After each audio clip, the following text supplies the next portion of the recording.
Hello दोस्तों, welcome back to the daily dose box. दोस्तों, जवाहर नवोदय विद्यालय कक्षा 9 के एडमिशन फॉर्म आ चुके हैं और लगातार भरे जा रहे हैं। दोस्तों, फॉर्म भरने की अंतिम तिथि है 15 अक्टूबर 2022 और एक फुल वीडियो मैं बना चुका हूं इस बात पे कि कौन कौन से अभ्यर्थी इसमें फॉर्म भर सकते हैं, पूरा एज ग्रुप और पूरा सिलेबस जो भी है आपका, विज्ञान का, मैथ्स का, बाकी जो हिंदी और अंग्रेजी का भी है, पूरा डिटेल वीडियो मैंने एक बनाया हुआ है। अगर वो आपने नहीं देखा है तो आई बटन में उसका लिंक मिलेगा, फटाफट से जाके देख लीजिएगा और फॉर्म भर दीजिएगा। जैसा कि मैंने प्रॉमिस किया कि मैं 35 नंबर का आपका सॉलिड प्रिपरेशन कराऊंगा, वो भी फ्री में। यूट्यूब पर बहुत सारे चैनल हैं जो अपना पेड कोर्सेज रखते हैं, फ्री कोर्सेज भी रखते हैं, लेकिन इस चैनल पर आपको सारी नॉलेज फ्री में मिलेगी। दोस्तों, मैं जितनी भी मुझे नॉलेज है, जितना भी मेरा ज्ञान है, वो आप लोगों तक पहुंचाना चाहता हूं, क्योंकि ज्ञान जो है वो बांटने से बढ़ता है, कम नहीं होता है। तो ये मेरा मानना है और इस वीडियो में विज्ञान के कुछ ऐसे इंपॉर्टेंट क्वेश्चन लेने वाला हूं जो बहुत ही ज्यादा इंपॉर्टेंट हैं और लगभग हर परीक्षा में पूछे जाते हैं। मैं टोटल 1000 प्रश्न आपको कराऊंगा। थोड़ा थोड़ा वीडियोस में आएंगे, आपको रेगुलर वीडियो मिलेगा, विज्ञान का डोज मिलेगा आपको। तो आप इस चैनल से जुड़ जाइए, बिल्कुल फ्री में आप सीख सकते हैं। आपके जो नॉलेज के क्वेश्चंस हैं जो आपके लिए ज़रूरी हैं, वो आप इस चैनल पर जुड़कर सीख सकते हैं। मेरे कम्युनिटी में भी बहुत सारे प्रश्न आते रहते हैं, तो आप वहां पर उनका जवाब दे सकते हैं। दोस्तों, फाइनली मैं आपसे बस एक रिक्वेस्ट करना चाहता हूं कि सिर्फ आपसे इतना कह रहा हूं कि चैनल को सब्सक्राइब कर लीजिएगा और वीडियो पसंद आए तो लाइक करिएगा। वीडियो शुरू करते हैं। दोस्तों, तो विज्ञान की तैयारी ऐसी होगी कि जहां पर आपका कोई भी प्रश्न छूट नहीं पाएगा। तो बढ़ते हैं हम अपने पहले प्रश्न पर। और पहला प्रश्न हमारा जो है वो है आपका कि हमारे कानों में कितनी हड्डियां होती हैं। पहला प्रश्न आपका है, हमारे कानों में कितनी हड्डियां होती हैं। हमारे कानों में कितनी हड्डियां होती हैं।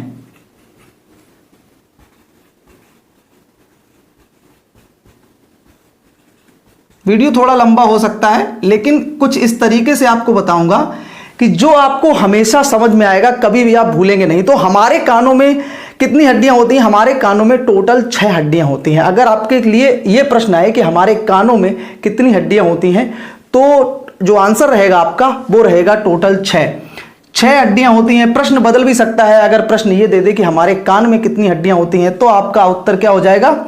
3। अगर एक कान का पूछा जाए, ये आपके हो गए दोनों कान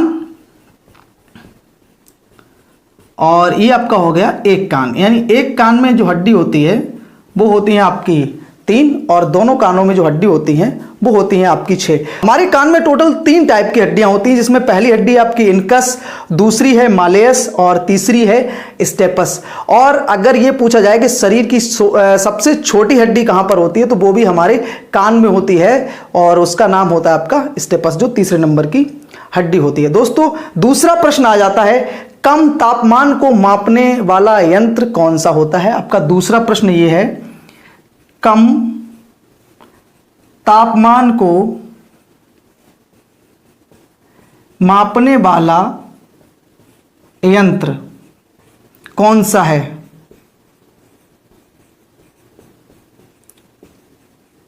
वैसे हम तापमान को थर्मामीटर से नापते हैं, लेकिन कई बार तापमान जो होता है वो बहुत कम होता है और उस तापमान को मापने के लिए किस यंत्र का प्रयोग किया जाता है? तो उसका उत्तर रहेगा आपका क्रायोमीटर। क्या रहेगा उत्तर आपका? क्रायोमीटर। यानी क्रायोमीटर में हम -1000 डिग्री केल्विन तक माप सकते हैं। हम -1000 डिग्री केल्विन तक माप सकते हैं और इसको मापने के लिए हमारे पास क्रायोमीटर होना चाहिए। दोस्तों, अगर हाई टेम्परेचर की बात करें कि हाई टेम्परेचर कैसे नापेंगे, क्या यंत्र होना चाहिए, तो हाई टेम्परेचर के लिए आपका होना चाहिए, जब हम हाई टेम्परेचर को नापेंगे तो हाई टेम्परेचर को नापने के लिए होना चाहिए आपके पास पायरोमीटर। क्या होना चाहिए? पायरोमीटर।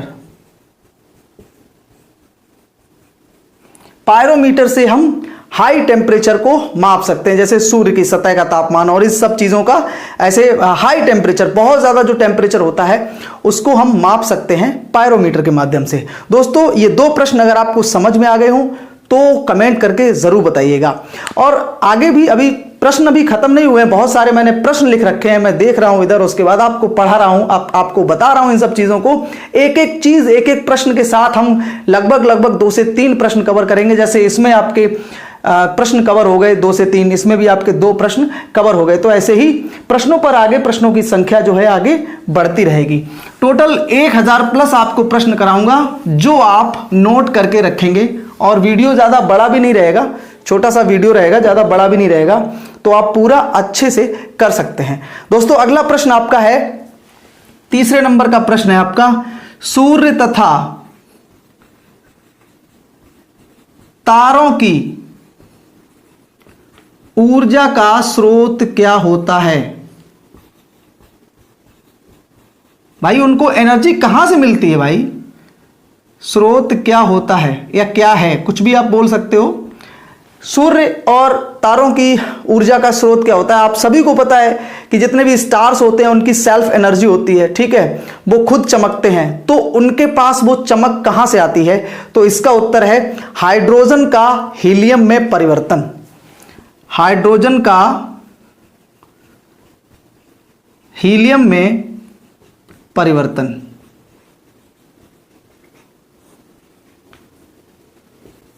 जब हाइड्रोजन हीलियम में परिवर्तित होती है तब जाकर उनको एनर्जी मिलती है, सन और जो बाकी स्टार्स होते हैं उनको। दोस्तों इस प्रक्रिया को नाभिकीय संलयन या न्यूक्लियर फ्यूजन के नाम से भी जानते हैं। प्रश्न जब पूछा जाएगा तो हो सकता है आपको कोई दूसरा उत्तर मिले उसमें, तो कोई नहीं, दूसरा उत्तर सिर्फ इतना हो सकता है, नाभिकीय संलयन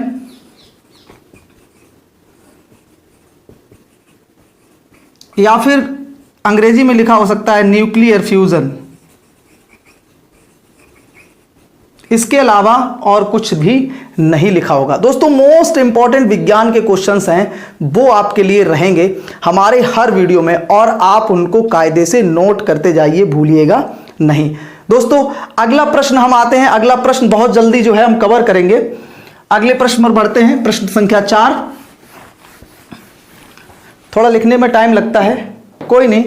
which organ of body produce bile juice? यानी जो बाइल जूस है, बाइल डाइजेस्टिव जूस है, वो हमारे शरीर के अंग, कौन सा शरीर का अंग जो है वो स्रावित करता है? क्वेश्चन नंबर कौन सा है भाई? कितने हो गए क्वेश्चन? 4 क्वेश्चन हो गए, ठीक है, 3 हो गए, चलिए कोई बात नहीं। अगले क्वेश्चन पे आते हैं। Which organ of body produce bile juice? Which organ of body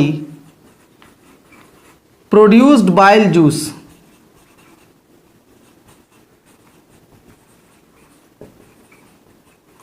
हमारे शरीर के अंग, कौन सा अंग जो है वो बाइल जूस, बाइल एक डाइजेस्टिव जूस होता है जो हमारा प्रोड्यूस किया जाता है, ये पूछ रहा है कि कौन सा अंग इसको बनाता है। तो दोस्तों इसका उत्तर होगा लिवर। लिवर जो है वो हमारा बाइल जूस सीक्रेट करता है, और ये इकट्ठा कहां पर होता है? ये इकट्ठा जो है गाल ब्लैडर में होता है, जहां पर, जिसको हम हिंदी में पित्त की थैली कहते हैं, और उस पित्त की थैली में हमारा ये बाइल जूस इकट्ठा हो जाता है, जो बाद में हमारे भोजन के डाइजेशन में काम आता है। चलिए दोस्तों अगले प्रश्न पर बढ़ते हैं। सौर ऊर्जा को विद्युत ऊर्जा में बदलने का जो है यंत्र कौन सा होता है? अगला प्रश्न है आपका, सौर ऊर्जा को विद्युत ऊर्जा में बदलने का यंत्र कौन सा है?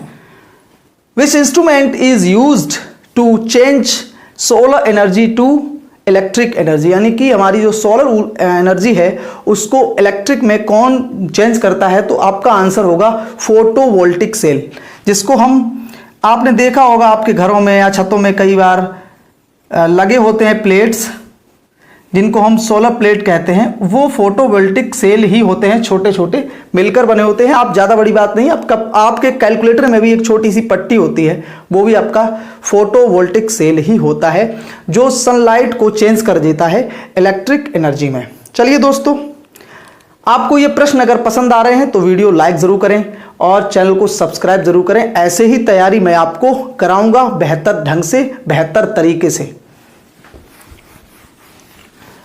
कुछ प्रश्न ऐसे होते हैं जो हमारे आंखों के सामने डेली आते हैं और हम उनको इग्नोर कर देते हैं, लेकिन उन प्रश्नों को हमें कभी भी इग्नोर नहीं करना है। चलिए दोस्तों, अगले प्रश्न पर बढ़ते हैं। मनुष्य की सुनने की क्षमता कितनी होती है? अगला प्रश्न आपका है। अगला प्रश्न, मनुष्य की सुनने की क्षमता कितनी होती है?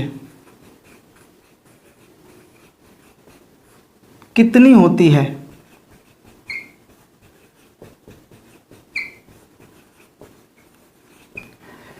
मतलब हम कितनी स्तर तक जो है आवाज सुन सकते हैं। तो हमारा जो आंसर होगा वो 200 हर्ट्ज से लेकर 20,000 हर्ट्ज तक, 200 HZ टू 20,000 HZ, यानी कि इतने स्तर तक की ध्वनि हम सुन सकते हैं। और HZ जो है, जिसको हम हर्ट्ज बोलते हैं, ये है हमारी फ्रीक्वेंसी यानी आवृत्ति की यूनिट। फ्रीक्वेंसी जिसको हम हर्ट्ज के रूप में जानते हैं, मानते हैं, जिसको इसकी हम ये यूनिट होती है HZ, ठीक है, जिसको हिंदी में आवृत्ति भी कहा जाता है। यानी कि आवृत्ति की जो आपका जो यूनिट है वो आपकी क्या है? HZ। दोस्तों, क्लास 9th के जितने भी विज्ञान के प्रश्न हैं, भले ही वीडियो लंबा हो जाए थोड़ा सा, आपको जो भी प्रश्न आप जैसे प्रश्न बताएंगे वैसे आपको प्रश्न मिल जाएंगे। मेरा जो मानना है कि किस तरीके से हम बहुत बेहतर ढंग से तैयारी कर सकते हैं, तो आपके पास जितने वन लाइनर क्वेश्चन होंगे वो बहुत ज़्यादा आपके काम में आने वाले हैं। चलिए दोस्तों, अगले प्रश्न पर बढ़ते हैं। Which blood vessel have smallest diameter? यानी शरीर की वो खून जो ब्लड नलिकाएं होती हैं उनमें सबसे कम डायमीटर किसका होता है? Which blood vessel has smallest diameter? Has नहीं लगेगा भाई, हैव लगेगा। डायमीटर, सबसे स्मॉलेस्ट डायमीटर किसका होता है? तो इसका उत्तर रहेगा आपका कैपिलरीज। जो कैपिलरीज होती हैं वो कनेक्शन होती हैं आपकी आर्टरीज और वेन का, इसीलिए इनका जो डायमीटर होता है वो सबसे स्मॉलेस्ट होता है। और हमारे शरीर में आर्टरीज होती हैं, वेन्स होती हैं और ये होती हैं आपकी कैपिलरीज, जो कनेक्शन का काम करती हैं आर्टरीज और वेन्स में। चलिए दोस्तों, अगले प्रश्न पर बढ़ते हैं। दोस्तों, आपका अगला प्रश्न है, प्रोटीन का सबसे अच्छा स्रोत क्या होता है? Which is the biggest source of protein?